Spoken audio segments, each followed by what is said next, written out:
If you find it difficult to let go of control, or it's hard to handle life when things don't go your way, or you might get stuck in feeling all the feels, well, you're in for a treat. Because in this episode, I'm going to share with you 3 practices that has absolutely changed my life and will be a game changer for you. So stay tuned. Welcome to the Bliss Movement, a podcast for big-hearted, driven women daring to be great who know that this starts by pouring love into themselves first. I'm Dr. Fee. I'm passionate about helping women to stop tuning out and burning out, but to tune within, reconnect with your heart, feel lit up, follow your bliss, and live life on your terms. So, get ready to expand your life beyond what you thought was possible when it comes to healing, wealth, love, purpose, and leadership.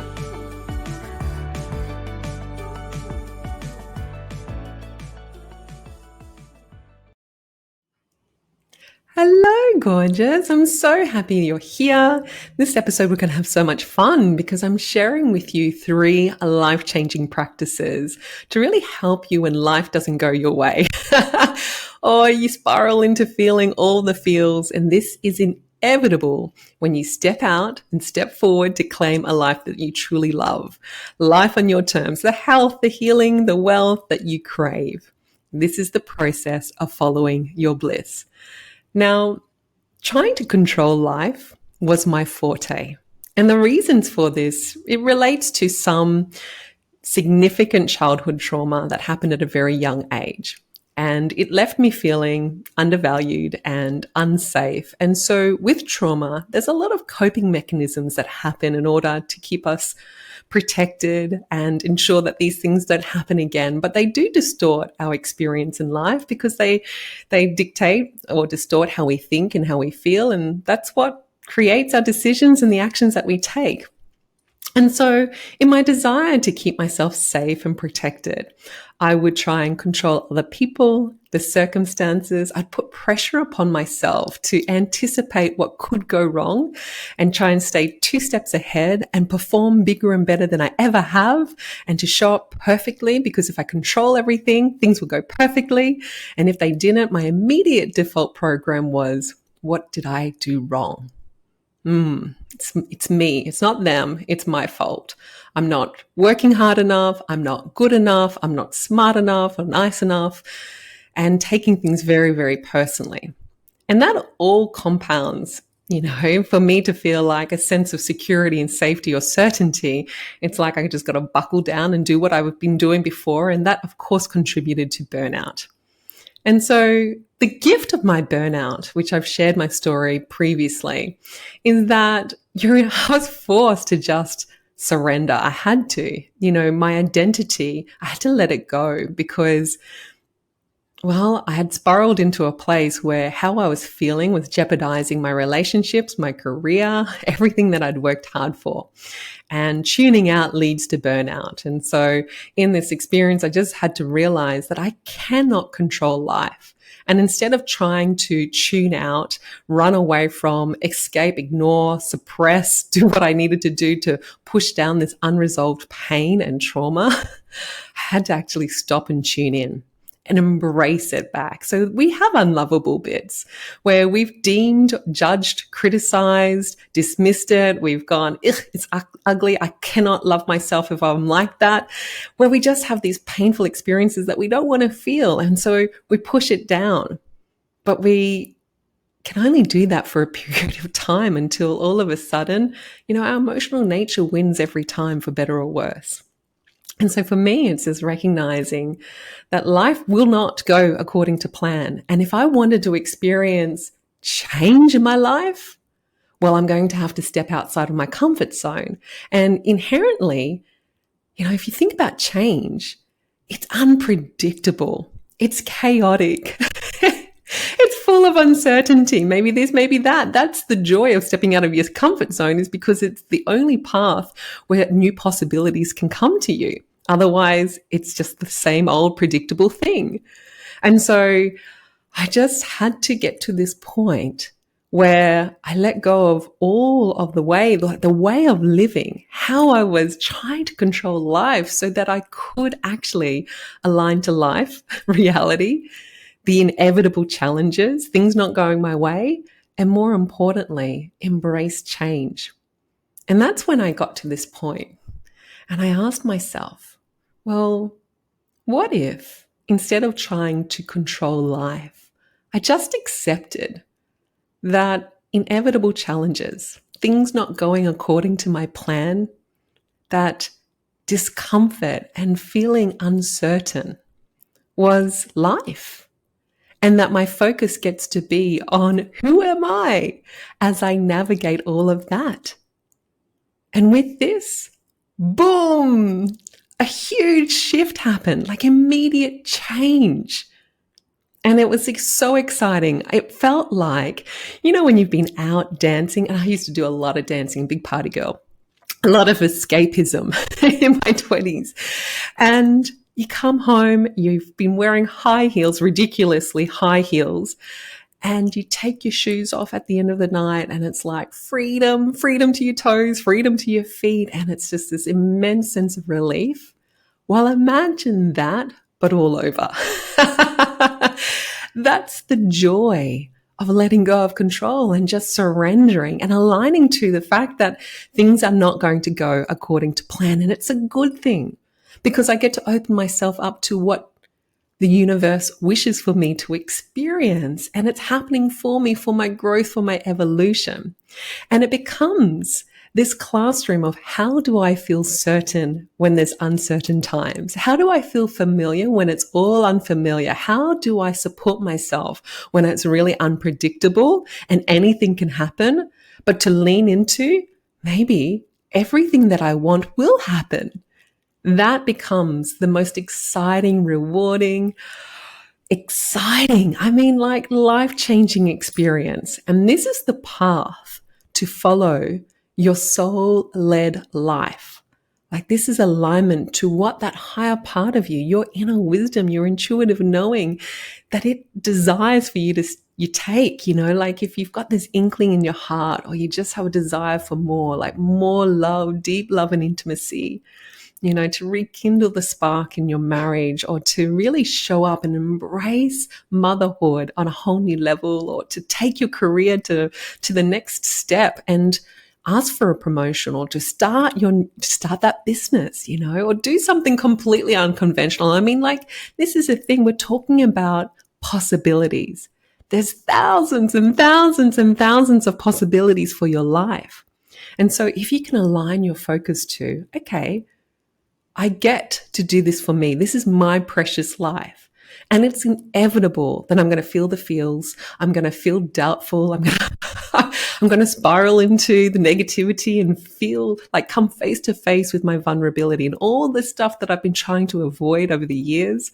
There's a lifetime of stuff that we've pushed down. But if I can recognize that that's the process and that is the source of my greatest power that I can use to fuel my dreams, then what do I do about it? How do I support myself in this, knowing that it's inevitable, things aren't going to go my way, but that's okay because that's how I open myself up to more, this or something better. Now you're empowered. So let's have a look at these 3 life-changing practices that honestly make everything so much easier and helps us to stay focused on what it is that we want and, take that step, follow your intuition, and just receive bigger and better. Now, the first is cultivating a global solution. So I'm not a huge fan when it comes to positive affirmations because my experience of this when I'm trying to tell myself and I'm feeling tired, it's okay, sweetheart, you're not tired, I'm energized, I'm vital, is that there's this little voice sitting on my shoulder going, no, you're not. You're freaking exhausted. And I would find using positive affirmations sometimes would work, but often it would make me feel worse. It's kind of like fueling that part of me that felt doubtful or angry or skepticism. And it's just like, okay, something's not right here. And when I first came across global solutions through one of my previous mentors, Jane Jewell, I was like, aha, this makes sense from a neuroplasticity point of view. So a global solution is a simple, meaningful statement that you can use in any situation globally. And when you use it repetitively, consistently, you then obviously are rewiring your mind. You're aligning all your neurons and neural pathways to this new way of thinking, which then rewires your body and how you can respond, how you feel, and then turn that feeds back to how you think and the decisions you make and the actions you take. And if you are focused on a global solution and you use it consistently, like I said, you need repetition and consistency with it, then it really builds the power in it. It's what I refer to as the Shakti. It's a Vedic term. And it's like the energy that is inherent in that statement. Now, language has energy to it. If you think about some of the really heavy, scary words like debt, cancer, divorce, like once I witnessed as a doctor, my patients who got diagnosed with cancer was like immediately plugging into this negative vortex that felt very, very disempowered and, oh my God, out of control and, victim. And that's the power of words. And so we can use that to our advantage where we have a statement that we are intentionally like boosting up. We're like plugging it into the power source and we're giving it meaning and making it important to us so that then we can use it at any time. So one of the statements that I use, one of my global solutions is Amma is taking care, which is universal love, God, Goddess, Mother Nature, infinite intelligence, the quantum field is taking care of me.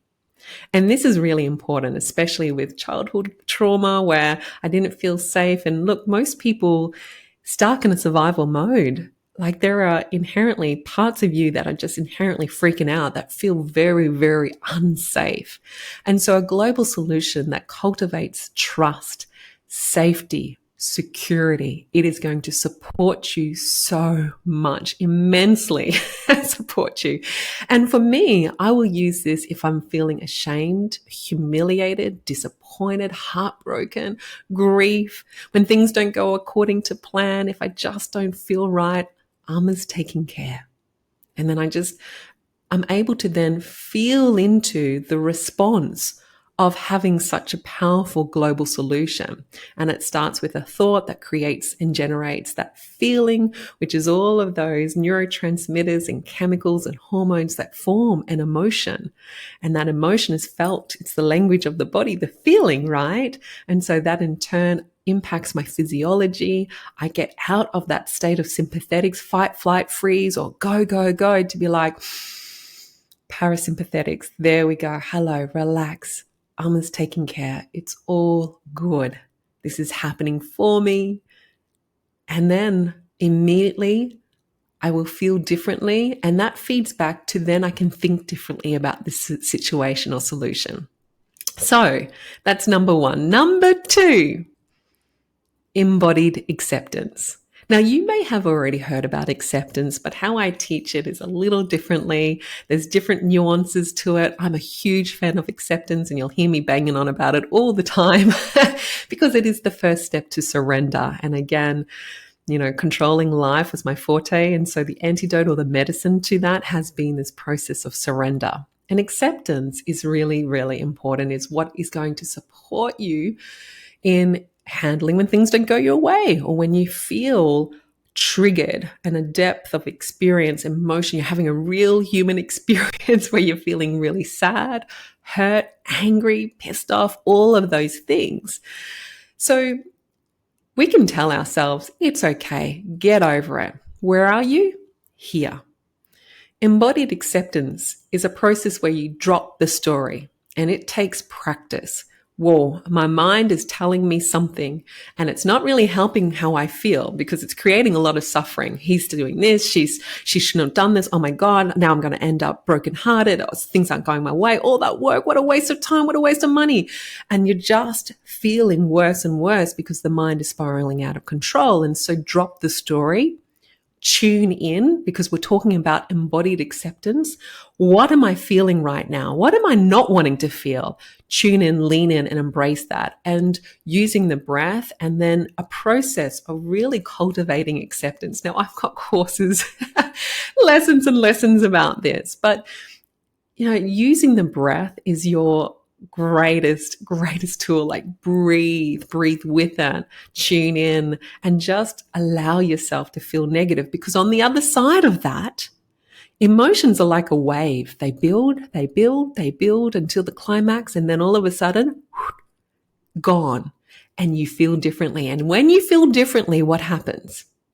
You think differently because of the thought-feeling loop.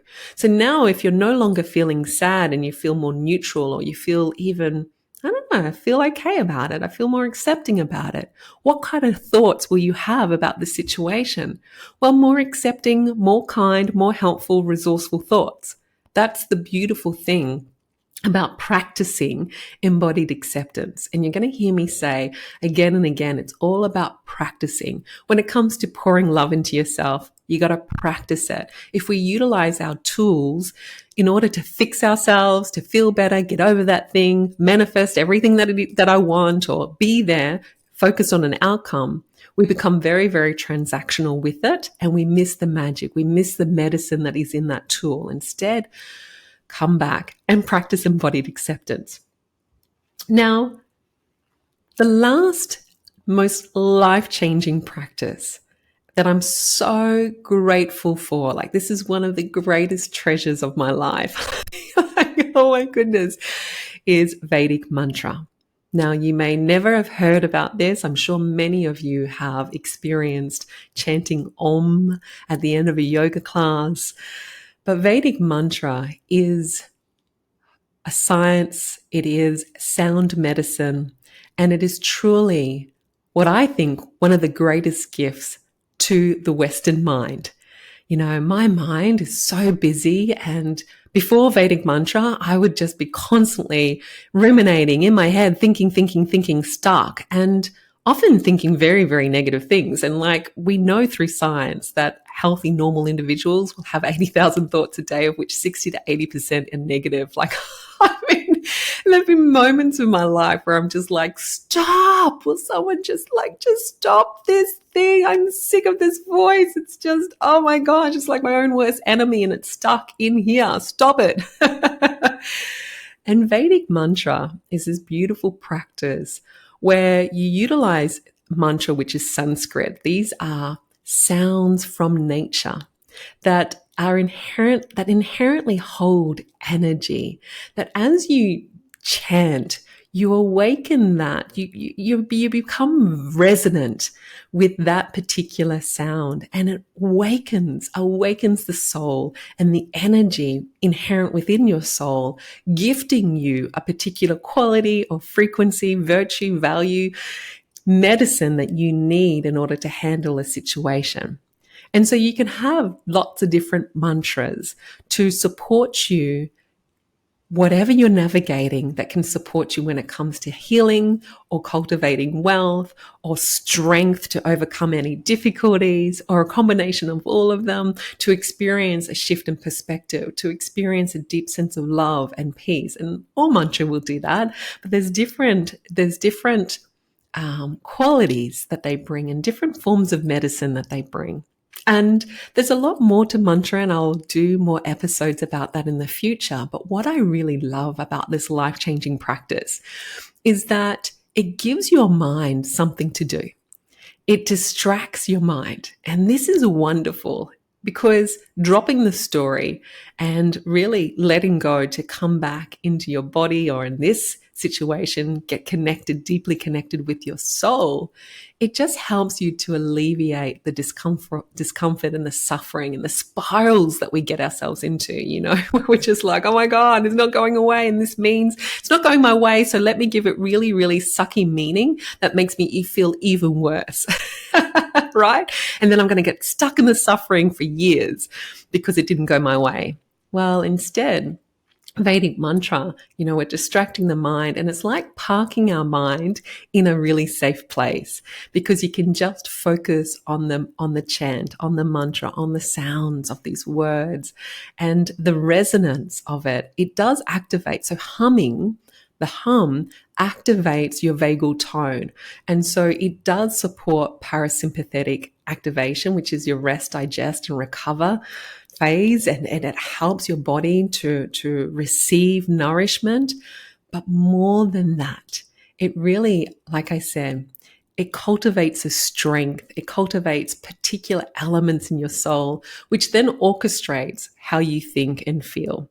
And so this is just something that I'm just sprinkling a little bit into your life. Perhaps you've already experienced it and you're like, oh my goodness, I love it. I love chanting at the end of my yoga sessions. If so, get in the room, learn Vedic mantra. It's a life changer.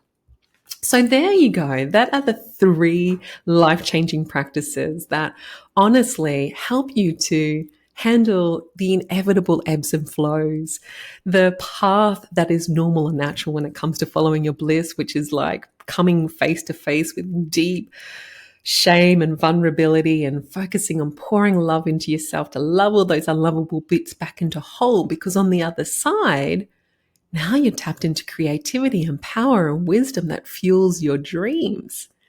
And I really hope that this has inspired you. For me, there's no greater joy than witnessing my clients who are in my Expanding Bliss program or Burnout to Bliss, who have experienced the joy of the Burnout to Bliss process, where I teach all of these tools. We explore Vedic mantra. We really practice embodied acceptance a lot. I teach my Phoenix technique, which is about, it's really a life changer or a game changer. It's mind blowing, actually. It helps you to shift the stories that you tell yourself. So this is a really beautiful process about embracing your humanness, but also honoring and waking up and fueling your soul so that it becomes the driver of your life.